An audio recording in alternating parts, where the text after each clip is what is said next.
After years of waiting, Tron Ares finally brings back audiences to the grid, and while it may not be the direct continuation some fans are expected after Tron Legacy, it's still stylish, high-energy return to one of cinema's most visually distinctive sci-fi worlds. As a long-time fan of this Tron series, any opportunity to expand this universe is welcome, and Ares largely earns its place within the franchise, even if it occasionally struggles to dig deeper beneath its glowing surface. Visually, Tron Ares is exactly what you'd hope for. The film is dripping in style with special effects that look fantastic from start to finish. Seeing the iconic 80s style grid reimagined through modern technology is a real highlight, striking a satisfying balance between nostalgia and innovation. Neon-lit environments, sleek character designs, and large-scale action sequences all feel meticulously crafted. The action rarely feels small. Every chase, confrontation, and digital skirmish is staged as a spectacle, reminding you why Tron has always been a franchise best experience on the big screen. The music is another major win. 9 Inch Nails step in to score the film, and they absolutely understand the assignment. The soundtrack is pulsing, industrial and immersive, driving the film forward with an aggressive electronic edge.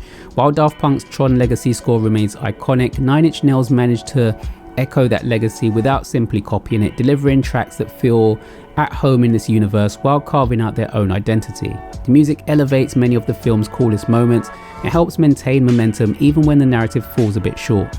Tron Ares follows a highly sophisticated program sent from the digital world into the real one, marking humanity's first true encounter with AI beings. Jared Leto plays Ares as an expendable soldier designed to serve a corporate agenda who slowly begins to develop a conscience and a desire to live. Leto's performance is solid and restrained, leaning into the character's emotional detachment and gradual awakening. There's a definite Terminator vibe here, an artificial being navigating humanity, questioning its purpose and struggling against the role it was created to fulfill, and it works well enough to anchor the film. However, despite Leto being the focus of much of the marketing, the real star of Tron Ares is Greta Lee as Eve Kim.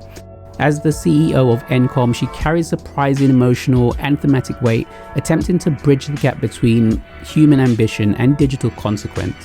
Lee brings a grounded presence to the film, and her character feels like the closest thing Ares has to a true emotional core.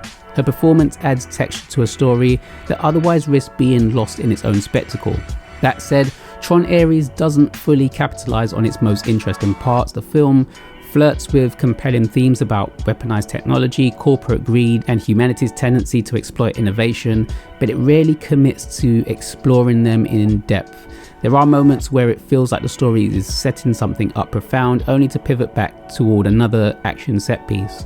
While those action scenes are undeniably fun and often very cool, the lack of follow-through leaves the film feeling a bit hollow at times. That said, it's a Tron film, and they haven't ever really been about telling that deeper story.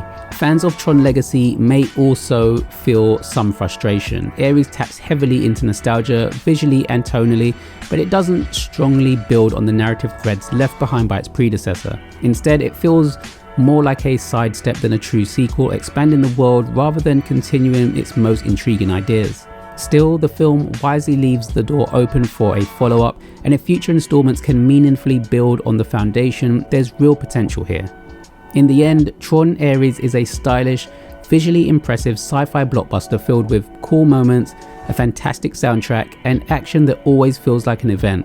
It may not reach the emotional or thematic heights of Tron Legacy, but it's a worthy addition to the franchise and an enjoyable return to the grid.